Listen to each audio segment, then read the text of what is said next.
हर गांव के अंदर एक ऐसा आदमी होता है जो ना तो सरकारी कर्मचारी होता है ना प्राइवेट कर्मचारी होता है, वो सिर्फ और सिर्फ जेई साहब का गोद लिया हुआ कर्मचारी होता है, जिसको गांव का लाइनमैन बोलते हैं। गांव के अंदर जब भी जेई साहब छापा मारने आते हैं तो इसकी भैंस की आंख सबसे आगे आगे ये प्लास लिए ये फिरता है। किसकी चोरी की जल रही है, किसकी नहीं जल रही है, किसकी पकड़वानी है, किसकी नहीं पकड़वानी है, सारा यही डिसाइड करता है। अगर आपकी इससे लड़ाई हो गई तो समझ लो इसकी भैंस की आंख अगला छापा ये आपके घर पे लगवाता है। तो जेई साहब के साथ आता है तो पूरे दिन भाई साहब सबकी लाइट लाइन से काट के चला जाता है, और जेई साहब जैसे ही घर जाते हैं उसके बाद इसकी भैंस की आंख 100 रुपए में सबकी बांध जाता है।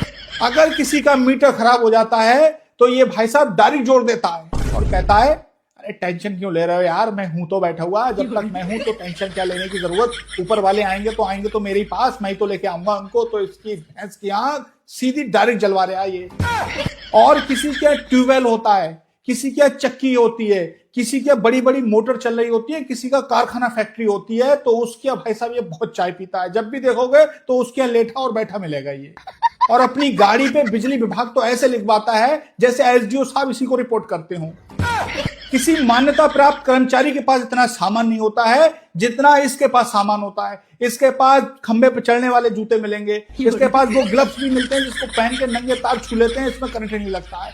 इसके पास में छोटा प्लास, बड़ा प्लास, छोटी सीढ़ी, बड़ी सीढ़ी और एक सरकारी तारों का बंडल जरूर इसके घर में मिलेगा। तभी इसको बोला जाता है बिन पगारी फुल अधिकारी। ये तो चलो मजाक की बात है यार, वीडियो एंटरटेनमेंट के लिए बनाई गई है, लेकिन ये जो लाइनमैन होता है ना गांव का, ना तो इसे सरकार से कोई पगार मिलती है, ना ही इसे प्राइवेट कोई पगार मिलती है। ये सिर्फ और सिर्फ आपके घर के काम करता है और आप इसको बदले में जो भी पैसे देते हो ये उससे अपना घर चलाता है। अगर आपके मोहल्ले में, आपके गांव में अगर लाइट खराब हो जाती है, तार टूट जाता है, तो अगर ये ना संभाले तो आपका पूरा मोहल्ला और आपका पूरा गांव अंधेरे में रहेगा। ना ही मोबाइल चार्ज होंगे, ना ही आपके फ्रिज काम करेंगे, ना ही आपकी वॉशिंग मशीन काम करेगी, ना ही आपके घर पे एसियां चलेंगी। तो इसकी इज्जत किया करो, ये है तभी आपके घर में रोशनी है। ये अपनी जान को हथेली पर लेके आपके वो सारे काम करता है जिससे कि आपको कोई भी असुविधा ना हो।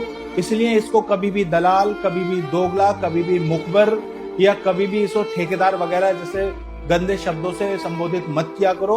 इसकी इज्जत किया करो, हम भी इसकी दिल से इज्जत करते हैं। अच्छा, थैंक यू। पार्टी बदल लिया साला।